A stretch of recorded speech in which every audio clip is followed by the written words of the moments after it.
Kaza abanywanyi bacu bakunzi bacu mudukurikirana muri mu mpande zine z'isi, turabaha ikaze muri kino kiganiro c'amakuru aho tugiye kubabwira amakuru avugwa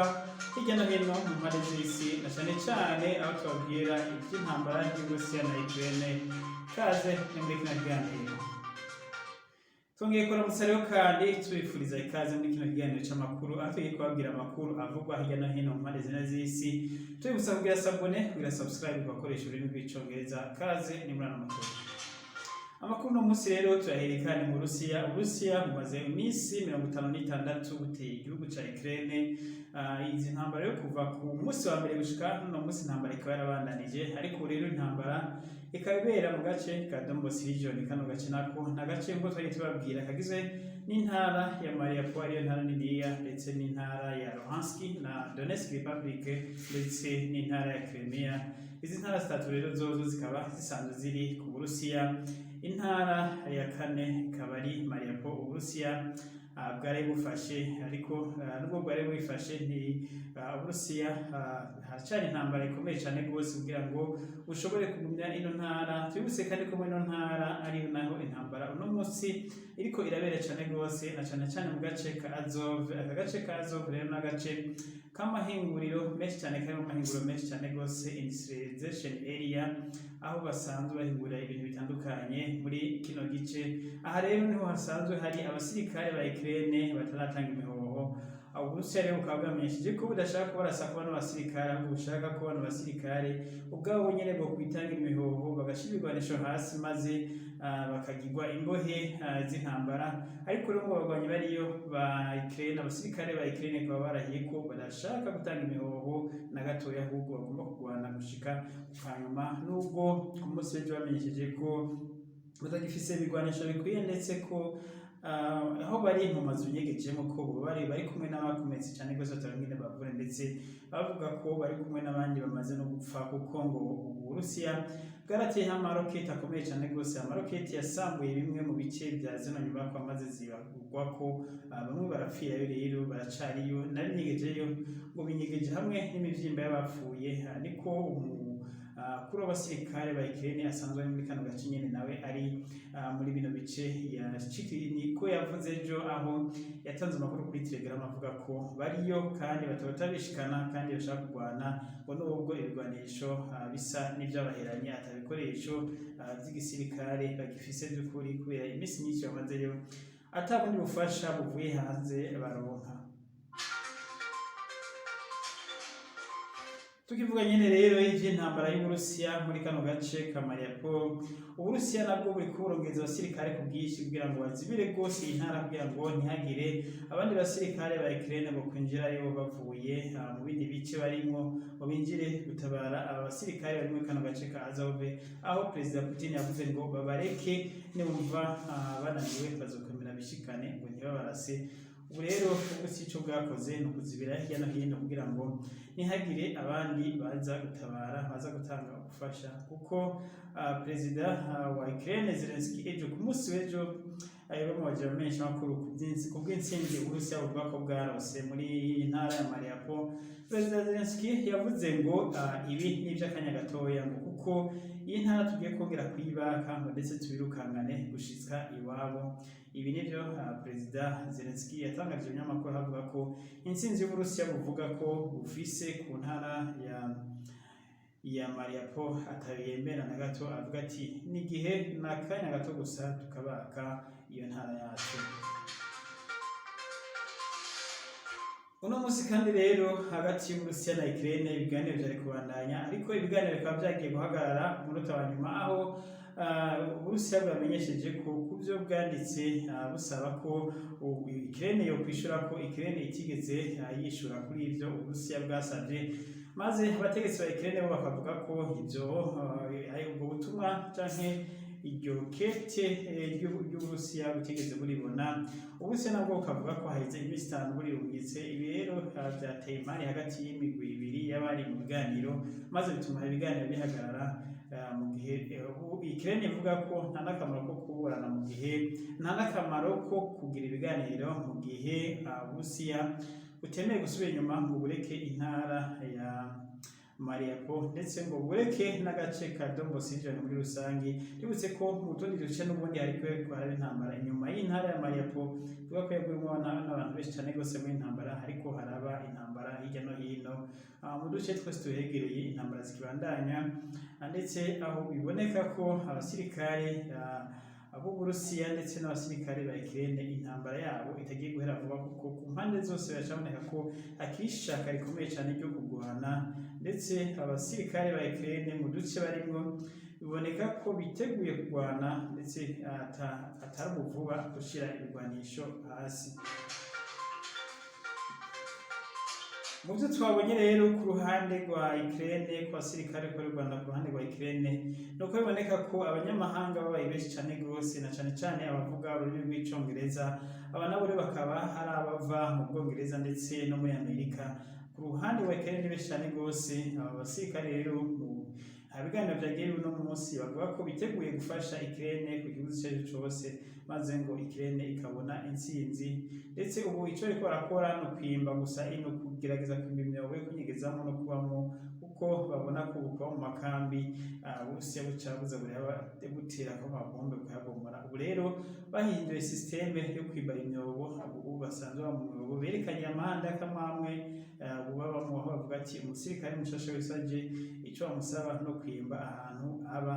kuko ngo ko mu mahanda yake n'ibyo nyine bishobora kubakingira amaroketi akomeye cyane y'Uburusiya.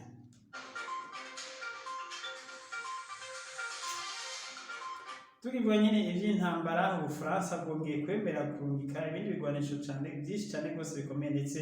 aho bavuze ko bagiye kurungika ama advanced missile, amamisile y'ubwoko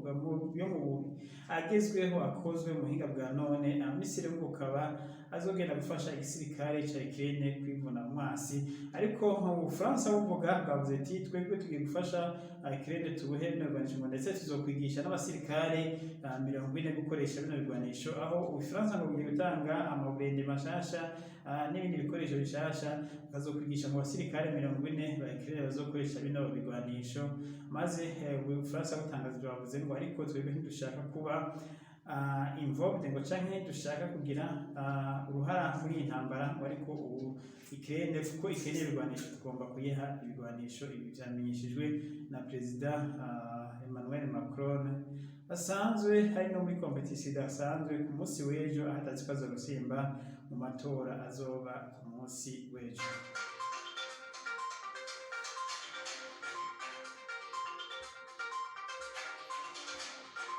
Tukivuga kandi nyene amakuru ajanye na Ukraine na Amerika ubwayo yagiye kwemera ko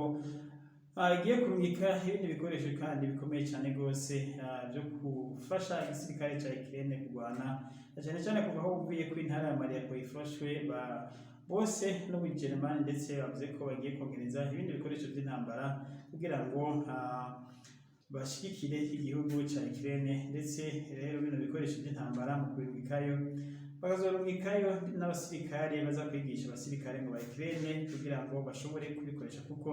bino bikoresho abasirikare ba Ukraine badashoboye kubikoresha.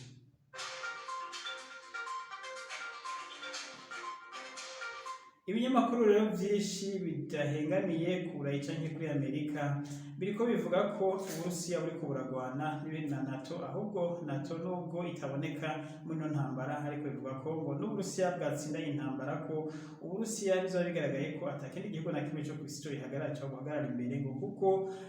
Uburusiya buriko burwana na NATO by'ukuri. Ngo uravye abasirikare bariyo ku ruhande rwa Ukraine, ngo benshi n'abasirikare muri bino bihugu barungitswe kandi na NATO biyambuye umwambaro gusa ko batari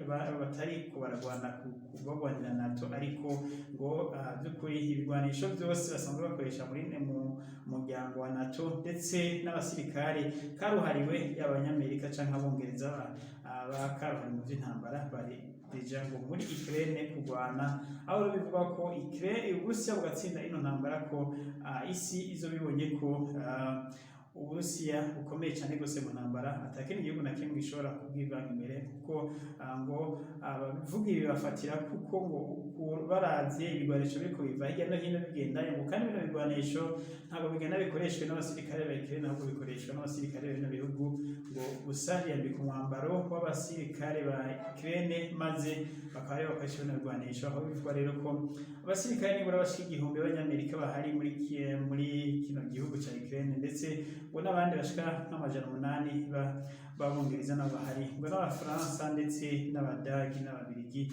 aba basirikare bose rero bakaba bari muri kino gihugu bari kwagwana ku ruhande rwa Ukraine babisigura ko rero hamwe Uburusiya bwotsinda ino ntambara buzabutsinze NATO Burundi budasubirwamo hariho n'umujournaliste ku ejo yarigize kuri commentaire ku mukiyana avuga ati NATO yahawe amahirwe yo kugerageza ubushobozi bwayo imbere y'Uburusiya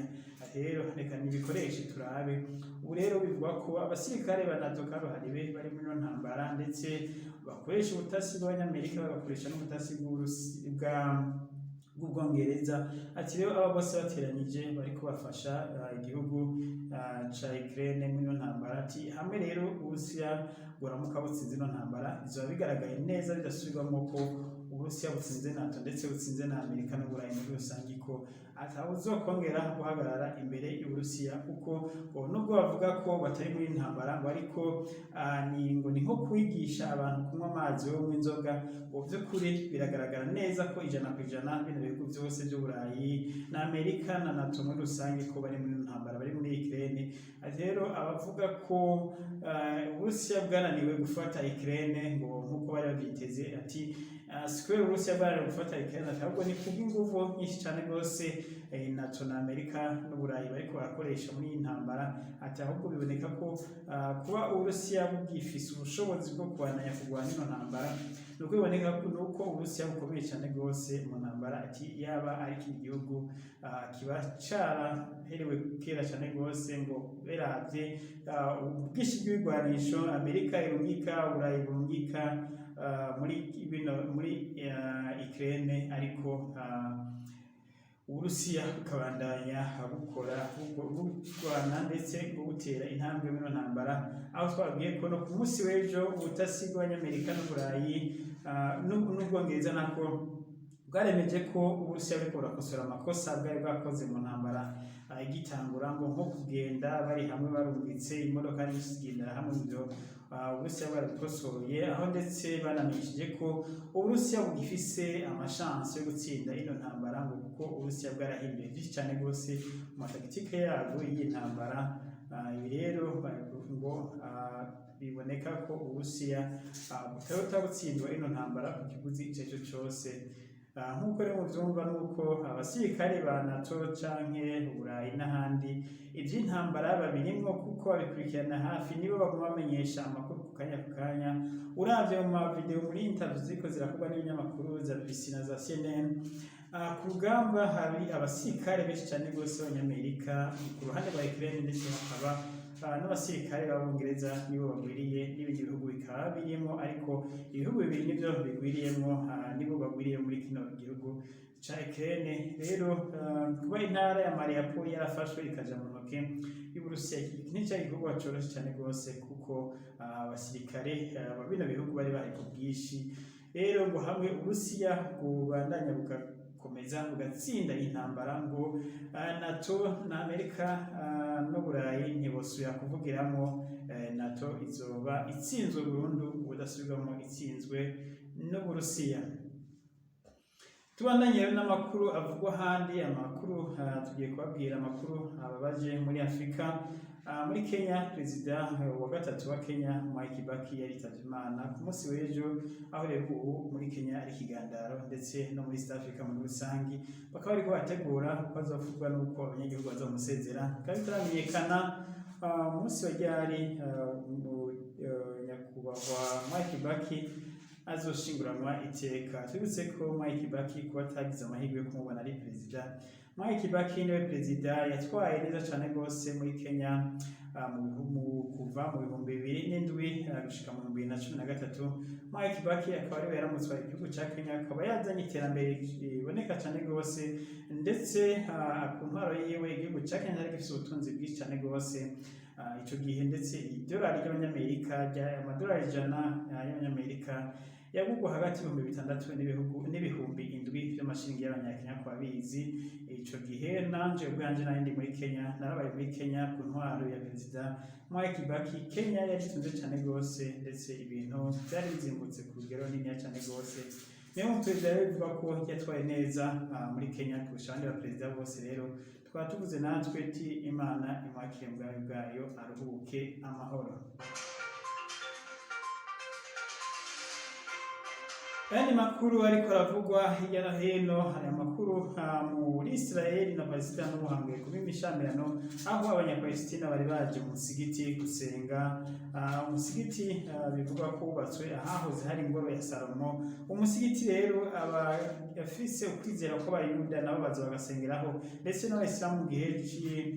cy'Amadani bakaza bagasengeraho. Ni ukuvuga ngo nta n'umwe ugaba, baza bose bagasengeraho. Rero uno munsi ngo Abapalestina b'abayisilamu baba bagumutse batera amabuye muri uno musigiti, mu gihe abo mu bwoko bw'abayuda bari baje kuhasengera. Maze ibi bituma rero igipolisi ca Israeli kiza aho carashe gikoresheje amagerenade akoza amosozi ndetse n'amasasi atica n'ibindi bikoresho byose, ariko bikaba vyakomerekeje abantu 45 cyane gose, cyane cyane abanyapalestina bivuga ko bakomeretse cyane gose, ndetse no muri abayuda hakaba hari abakomeretse, ariko nta bavuze arapfa, nuko imvururu n'ubu zikibandanya, nta muntu baratangaza yapfuye. Twibutse ko bimaze hafi indwi 2 hagati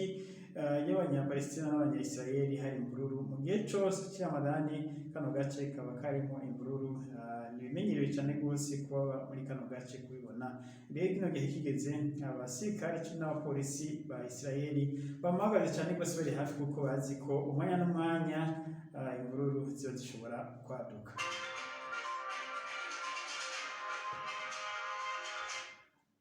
Ibindi kandi biriko biravugwa ni igihugu c'Ubuyapani. Igihugu c'Ubuyapani kikaba congeye kuvyura